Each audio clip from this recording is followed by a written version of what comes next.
Hello दोस्तों, स्वागत है हमारे YouTube चैनल में। और आज की क्लास में हम लोग नॉर्थ अमेरिका कॉन्टिनेंट की पॉलिटिकल मैपिंग करने वाले हैं। यानी कि आज की क्लास में हम लोग देखेंगे जो नॉर्थ अमेरिका कॉन्टिनेंट के इम्पोर्टेंट कंट्रीज़ हैं, जैसे कि USA है, कनाडा है, मैक्सिको है, और भी जो आइलैंड्स हैं और जो सेंट्रल अमेरिकन कंट्रीज़ हैं, सभी के बारे में डिटेल में डिस्कस करेंगे हम लोग आज की क्लास में। और कल की क्लास में हमने पढ़ा था नॉर्थ अमेरिका कॉन्टिनेंट की जो जियोग्राफिकल स्ट्रक्चर थी उनके बारे में, यानी फिजिकल मैपिंग की थी हमने कल की क्लास में। और आज की क्लास में हम लोग पॉलिटिकल मैपिंग करेंगे। पॉलिटिकल मैपिंग का मतलब जो भी कंट्री स्थित हैं नॉर्थ अमेरिका कॉन्टिनेंट में उनके बारे में इंफॉर्मेशन हम देखेंगे, और जो इम्पोर्टेंट सिटी स्थित हैं उनके बारे में भी हम डिस्कस करेंगे आज की क्लास में। तो चलिए स्टार्ट करते हैं। और सबसे पहले हम देखते हैं एक मैप, यानी कि वर्ल्ड मैप में हम देखेंगे किस प्रकार से ये पॉलिटिकल मैप है नॉर्थ अमेरिका कॉन्टिनेंट का। तो आप इसको और भी अच्छी तरीके से देख सकते हैं इस मैप में। तो हमने आपको कल ही बताया था ये है ग्रीनलैंड वाला एरिया जो कि डेनमार्क के अंडर में आता है, और यहाँ से इधर है रसिया, यानी इधर रूस वाला एरिया है। और फिर आता है अलास्का वाला रीजन यहाँ से, और फिर ये यहाँ से ऊपर स्थित है कनाडा, जो कि काफ़ी बड़े कंट्रीज़ हैं, यानी सबसे बड़ा कंट्री है नॉर्थ अमेरिका कॉन्टिनेंट का कनाडा क्षेत्रफल की दृष्टि से। और फिर नीचे आता है यूनाइटेड स्टेट्स, यानी कि USA। और फिर नीचे स्थित है मैक्सिको, जो कि एक फेडरेशन है, यानी कई सारे जो स्टेट हैं वो इसमें शामिल है। और पास में ही पड़ता है गल्फ ऑफ मैक्सिको, जिसके बारे में हमने कल पढ़ा था। और फिर यहाँ पर जब आप इससे मैक्सिको से नीचे आएंगे तो यहाँ पर ये वाला जो एरिया है यही एरिया कहलाता है सेंट्रल अमेरिका वाला एरिया, यानी इसे ही सेंट्रल अमेरिका नाम दिया जाता है, जो कि साउथ अमेरिका और नॉर्थ अमेरिका के बीच में स्थित एरिया। और फिर आप थोड़ा इस तरफ आएंगे, यानी कैरेबियन सी की तरफ आएंगे, तो यहाँ पर कई सारे छोटे छोटे आइलैंड्स आपको देखने को मिलेंगे, जिनके बारे में हम आगे पढ़ेंगे। जिसमें कुछ आइलैंड्स ऐसे हैं कि उनमें जो अदर कंट्रीज़ हैं उनका डोमिनेंस है, और कुछ USA के अंडर में आते हैं। तो इस प्रकार से कई सारे छोटे छोटे जो आइलैंड्स हैं वो आपको इसके आसपास देखने को मिलेंगे। तो क्रम से हम एक तरफ से पढ़ते हुए चलेंगे और उनके बारे में कुछ जो फैक्ट हैं उनको भी जानेंगे, और फिर उस चीज़ को हम मैप के माध्यम से भी कंप्लीट करेंगे। तो चलिए आगे बढ़ते हैं और सबसे पहले देखते हैं अलास्का रीजन, यानी जो अलास्का वाला एरिया है उसके बारे में हम पहले डिस्कस करते हैं। तो हमने आपको कल भी बताया था जो अलास्का वाला रीजन है ये पहले रूस का पार्ट हुआ करता था, यानी ये रसिया का पार्ट हुआ करता था। बट रसिया ने USA को इस पार्ट को बेच दिया था बहुत समय पहले, तो इसीलिए इस समय ये USA के अंडर आता है, यानी ये USA का ही एक राज्य है अलास्का। और क्योंकि ये उत्तरी गोलार्ध के काफ़ी नज़दीक है इसीलिए ये उत्तरी गोलार्ध में पड़ता है, तो यहाँ पर जो टेम्परेचर है वो काफ़ी लो रहता है, यानी जो यहाँ पर आपको तापमान देखने को मिलेगा काफ़ी लो टेम्परेचर रहता है, कम तापमान रहता है। और तभी यहाँ पर जो परमाफ्रॉस्ट है वो पाए जाते हैं। तो परमाफ्रॉस्ट क्या होता है, तो देखिए इन्वायरमेंट में बताया जाता है कि परमाफ्रॉस्ट जो मिट्टी के नीचे बर्फ़ का जमना ही परमाफ्रॉस्ट कहलाता है। हम इसको डिटेल में पढ़ेंगे इन्वायरमेंट वाली क्लास में। हम आपको यहाँ पर बताया दे रहे हैं कि जो परमाफ्रॉस्ट है, यानी मिट्टी के नीचे जब बर्फ़ जम जाती है टेम्परेचर कम होने के कारण, तो उसे ही परमाफ्रॉस्ट कहा जाता है। और इस समय ग्लोबल वार्मिंग बढ़ रही है जिससे ये परमाफ्रॉस्ट पिघल रहे हैं। तो परमाफ्रॉस्ट के पिघलने से क्या होगा, अब मिट्टी के नीचे अगर बर्फ़ जमी है वो अगर पिघलेगी तो क्या होगा, जो मिट्टी है ऊपर वाली वो यहाँ पर नीचे हो जाएगी, यानी जो पुल वगैरह बने होते हैं उनके गिरने का खतरा रहता है, बिल्डिंग्स के गिरने का भी खतरा रहता है जहाँ पर परमाफ्रॉस्ट पाए जाते हैं। तो इस वाले एरिया में परमाफ्रॉस्ट पाए जाते हैं। और साथ ही साथ यहाँ पर हमने कल मिस कर दिया था, एक माउंटेन है, यानी उत्तर अमेरिका की सबसे ऊंची चोटी पाई जाती है इस अलास्का वाले रीजन में। उत्तर अमेरिका की सबसे ऊंची चोटी जिसे कहा जाता है माउंट मैकिनले। तो माउंट मैकिनले जो कि उत्तर अमेरिका की सबसे बड़ी चोटी है, जिसकी ऊंचाई है 6198 मीटर, यानी 6198 मीटर ऊंची चोटी है माउंट मैकिनले, वो इसी अलास्का वाले रीजन में पाई जाती है। और यहाँ पर एक जनजाति भी निवास करती है, एस्कीमो जनजाति। एस्कीमो जनजाति इस अलास्का वाले रीजन में निवास करती है, और उनके द्वारा जो घर बनाए जाते हैं, बर्फ़ के घर बनाए जाते हैं, उन्हें क्या कहा जाता है, उन्हें इग्लू कहा जाता है। तो आपको याद रखना है यहाँ पर कौन सी जनजाति पाई जाती है, यहाँ पर एस्किमो जनजाति पाई जाती है। टेम्परेचर यहाँ का काफ़ी लो रहता है और यहीं पर सबसे ऊंची चोटी उत्तर अमेरिका की पाई जाती है माउंट मैकिन्ले, जिसकी ऊंचाई है 6198 मीटर। तो ये इन्फॉर्मेशन थी अलास्का रीजन से रिलेटेड। अब हम नीचे की ओर चलते हैं और अब हम पढ़ेंगे यूएसए कंट्री के बारे में। तो यूएसए क्या है, ये सबसे बड़ा देश है राजनैतिक दृष्टि से, यानी अगर हम राजनैतिक रूप से बात करें तो ये सबसे बड़ा देश है उत्तरी अमेरिका का।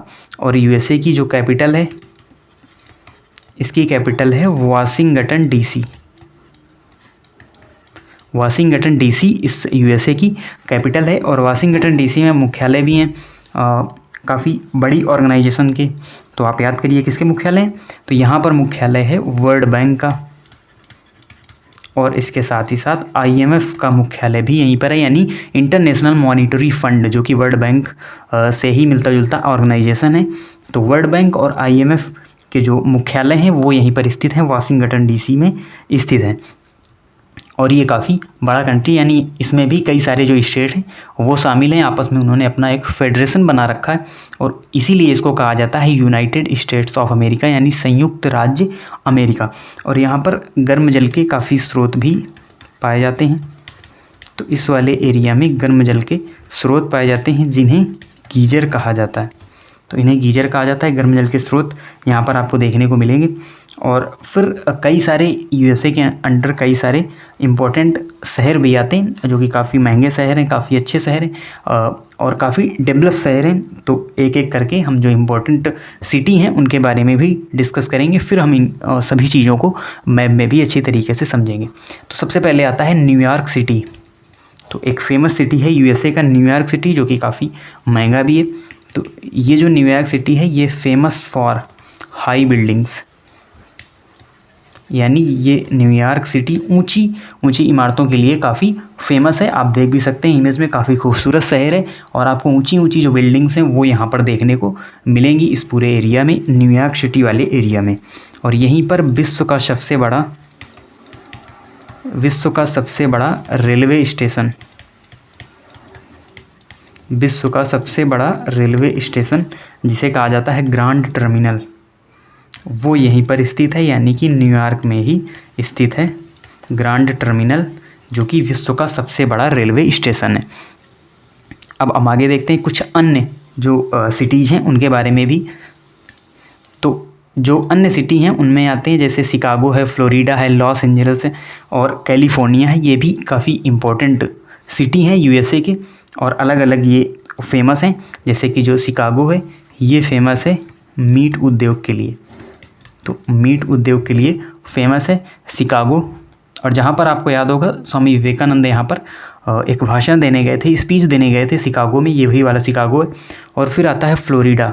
तो फ्लोरिडा ये तट के पास स्थित है। फ्लोरिडा ये एक तट भी है जहाँ पर मियामी तट इसी फ्लोरिडा के पास स्थित है, मियामी तट, जो कि टूरिज्म के लिए भी फेमस है। और यहीं पर नासा और थोड़ी दूर पर ही स्पेस एक्स के जो यानी स्पेस एक्स और नासा के भी जो मुख्यालय हैं वो यहीं पर स्थित हैं, यानी यहीं से जो सैटेलाइट हैं वो लॉन्च किए जाते हैं, कोई भी मिशन है यहीं से लॉन्च किया जाता है फ्लोरिडा तट के पास ही। क्योंकि ये जो नासा स्पेस एक्स हैं, यानी कोई भी अगर जो स्पेस एजेंसी होती है वो वहीं पर इनके जो मुख्यालय होते हैं ये उसी के पास होते हैं जहाँ से ये लोग लॉन्च करते हैं। तो यानी अगर कोई जो इनका मिशन है वो अगर गिरता भी है यानी असफल भी होता है तो वो समुद्र में ही गिरे, किसी पॉपुलेशन वाले एरिया में ना गिरे। इसीलिए ये सभी समुद्र तट के पास ही होते हैं, यानी जो इनके ऑफिसेज होते हैं, यानी नासा और स्पेस जो भी एजेंसी होती हैं इन सभी के यही जो मुख्यालय हैं ये इसी के पास होते हैं, समुद्र के पास होते हैं। तो अगला शहर है यहाँ पर लॉस एंजल्स। तो आपने कई बार नाम सुना होगा लॉस एंजल्स का, जैसे पुरस्कार दिए जाते हैं, जो फिल्म से रिलेटेड पुरस्कार दिए जाते हैं वो इसी शहर में दिए जाते हैं, तभी इसका नाम आपने सुना होगा लॉस एंजल्स का। और फिर आता है कैलिफोर्निया और इसे कहा जाता है सिलिकॉन सिटी ऑफ अमेरिका, यानी कैलिफोर्निया, क्योंकि यहाँ पर इलेक्ट्रॉनिक से रिलेटेड जो भी चीज़ें हैं इलेक्ट्रॉनिक से रिलेटेड ही आपको यहाँ पर ज़्यादा चीज़ें देखने को मिलेंगी। कैलिफोर्निया शहर में काफ़ी महंगा शहर है, काफ़ी खूबसूरत शहर है कैलिफोर्निया, तो ये भी एक इम्पॉर्टेंट शहर है, तो इसके बारे में भी आपको ध्यान रखना है। अब इमेज के माध्यम से भी हम देख लेते हैं। तो ये देखिए ये है फ्लोरिडा। फ्लोरिडा या मियामी तट वाला एरिया। देखिए कितना खूबसूरत ये शहर है यहाँ का। और फिर आप जो ये बगल में इमेज देख रहे हैं ये इमेज है कैलिफोर्निया की। काफ़ी डेवलप्ड ये भी शहर है यूएसए का, कैलिफोर्निया से। और फिर आगे बढ़ते हैं तो मैप के माध्यम से भी इनको हम देखते हैं। तो ये देखिए ये है यूनाइटेड स्टेट्स ऑफ अमेरिका का मैप। तो यहाँ पर आप देखेंगे तो ये वाला एरिया जो है ये फ्लोरिडा वाला एरिया है। और ये देखिए इधर भी समुद्र, इधर भी समुद्र है, यहीं पर स्थित है नासा और स्पेसएक्स एजेंसी। और यहाँ पर आप जाएंगे इस तरफ तो आपको मिलेगा न्यूयॉर्क सिटी, ये इस तरफ स्थित है न्यूयॉर्क सिटी। और इस तरफ आएंगे आप तो टेक्सास जो कि इम्पोर्टेंट सिटी है यानी यूएसए का। और इस तरफ आपको मिलेगा कैलिफोर्निया, हम निकल पड़ा भी था, इसी के पास कैलिफोर्निया की खाड़ी है तो उसी के पास स्थित है शहर कैलिफोर्निया।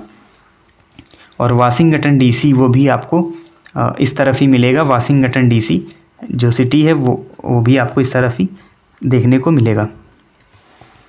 अब हम आगे बढ़ते हैं और देखते हैं अगले कंट्री के बारे में जो कि है कनाडा। तो देखिए कनाडा कंट्री क्षेत्रफल के अनुसार यानी क्षेत्रफल के हिसाब से सबसे बड़ा देश है नॉर्थ अमेरिका कॉन्टिनेंट का। तो कनाडा सबसे बड़ा देश है क्षेत्रफल की, यानी क्षेत्रफल सबसे ज़्यादा है। अगर हम कंट्रीज़ की बात करें नॉर्थ अमेरिका में स्थित जो कंट्रीज हैं उनमें सबसे बड़ा कंट्री है कनाडा क्षेत्रफल की दृष्टि से। और अगर हम बात करें कनाडा की तो आप देख सकते हैं इसके जो शहर हैं यानी इम्पोर्टेंट शहर में ओटावा और टोरंटो, आपने कई बार सुना भी होगा। टोरंटो में कई सारे सम्मेलन हैं, महोत्सव हैं, ये हुआ करते हैं टोरंटो में। और ओटावा भी इसका एक इम्पॉर्टेंट शहर है कनाडा का। और कल हम कनाडा की लेक्स के बारे में भी हमने पढ़ा था, कई सारी इम्पोर्टेंट लेक्स भी इस वाले एरिया में पड़ती हैं। और यहाँ पर जो इंडियन पॉपुलेशन है वो भी काफ़ी यहाँ पर रहती है, क्योंकि कई यानी जो सिख हैं वो यहाँ पर रहते हैं कनाडा वाले एरिया में, पंजाब के जो सिख हैं, इसीलिए कुछ मिलती जुलती जो संस्कृति है वो हमको देखने को मिलती है। और ये आप देख सकते हैं ये कनाडा वाला एरिया है पूरा, इस जगह से नीचे यूएसए चालू हो जाता है। फिर ये शहर है ओटावा और ये आपका ओंटारियो और ये टोरंटो स्थित है नीचे, इसके ओटावा के नीचे ही टोरंटो जो शहर है वो स्थित है। चलिए आगे बढ़ते हैं और हम फिर देखते हैं। और यहीं पर पाई जाती है कैनेडियन शील्ड। कैनेडियन शील्ड इस वाले एरिया में पाई जाती है। और हमने कल की क्लास में आपको बताया था कि कैनेडियन शील्ड के बारे में हम कल की क्लास में डिस्कस करेंगे। तो चलिए देखते हैं कैनेडियन शील्ड के बारे में क्या होती है कैनेडियन शील्ड। तो देखिए ये जो शील्ड वर्ड है, शील्ड का मतलब होता है यानी एक चट्टान, चट्टान को ही जियोग्राफी की भाषा में शील्ड कहा जाता है। तो यानी कैनेडियन शील्ड का मतलब जो कनाडा में चट्टान है, यानी कनाडा में जो एक बड़ी चट्टान स्थित है जिसे ही कैनेडियन शील्ड कहा जाता है। और ये जो चट्टान है ये स्थित है हडसन बे के तटीय क्षेत्र में। ये देखिए ये हडसन की खाड़ी है और इसके आसपास ये जो आपको डार्क पर्पल कलर का जो एरिया दिख रहा है यही है कैनेडियन शील्ड। यानी इतने बड़े एरिया में ये कैनेडियन शील्ड फैली हुई है, एक बड़ी चट्टान फैली हुई है जिसमें कि खनिजों की एक पेटी पाई जाती है, यानी खनिज पेटी पाई जाती है इस कैनेडियन शील्ड में। मिनरल से भरी हुई यानी खनिजों से भरी हुई ये पेटी है। यानी कैनेडियन शील्ड एक बड़ी चट्टान है। और इसमें कौन कौन से जो खनिज हैं वो पाए जाते हैं, इनमें आपका आता है कापर, उसके बाद सोना, चांदी और बॉक्साइट के जो भंडार हैं वो इस कैनेडियन शील्ड में पाए जाते हैं। इसीलिए काफ़ी इम्पोर्टेंट ये शील्ड है और ये इकोनॉमी का हिस्सा भी है कनाडा की, क्योंकि यहाँ पर काफ़ी सारी मात्रा में आपको खनिज मिलेंगे। यानी जब एक बड़ी मात्रा में भंडार पाए जाते हैं खनिजों की, जिनमें आपका कॉपर शामिल है, सोना यानी गोल्ड, चांदी, और उसके बाद बॉक्साइट के भंडार भी यहाँ पर पाए जाते हैं। और ये आप एरिया देख सकते हैं, ये कनाडा वाला एरिया है, यानी तटीय क्षेत्र है, हडसन बे का जो तटीय क्षेत्र है उसी में स्थित है ये कैनेडियन शील्ड। तो आप अच्छी तरीके से समझ गए होंगे। अब एक इमेज से भी इसको हम देख लेते हैं। तो देखिए ये इमेज है कैनेडियन शील्ड की, तो हमने आपको बताया सील्ड किसे कहा जाता है। सील्ड कहा जाता है एक चट्टान को, पत्थर की चट्टान होती है उसे ही सील्ड का नाम दिया जाता है। तो ये आप देख लीजिए काफ़ी बड़े एरिया में ये सील्ड फैली हुई है और यहीं पर जो खनिज हैं वो पाए जाते हैं, जिनमें आपका कॉपर, सोना, चांदी और बॉक्साइट के एक बड़े भंडार इस वाले एरिया में पाए जाते हैं। तो ये हो गया आपका कनाडा। और उसके बाद नीचे स्थित है ये जो आपका कंट्री एक स्थित है मैक्सिको।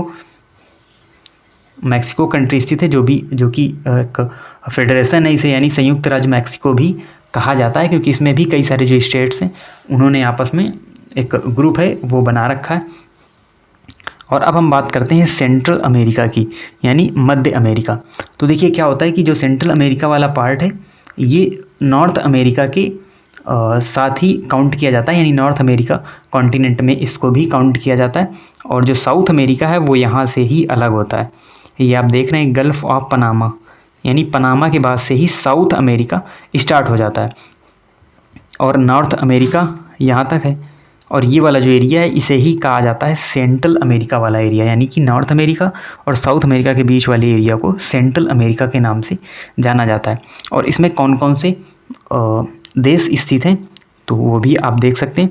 काफ़ी इंपॉर्टेंट कंट्रीज इसके बीच में हैं और यहीं पर बनी हुई है पनामा कैनाल, ये आप देख सकते हैं पनामा कैनाल, जो कि काफ़ी इंपॉर्टेंट है क्योंकि इधर आपका पड़ता है पैसिफिक ओशियन और इधर आपका पड़ता है अटलांटिक ओशियन। तो पैसिफिक ओशियन से अटलांटिक ओशियन में जाने के लिए ये एक अच्छा वे है पनामा कैनाल, जो कि पनामा स्टेट के अंतर्गत आती है, पनामा कंट्री के अंतर्गत आती है। इसमें 7 जो कंट्री हैं वो आप यहाँ पर देख सकते हैं, जिसमें है Belize, Guatemala, El Salvador, Honduras, Nicaragua, Costa Rica, Panama. 1 2 3 4 5 6 और एक और इधर आपका कंट्री स्थित है एल सल्वाडोर। एल सल्वाडोर आपका हो गया।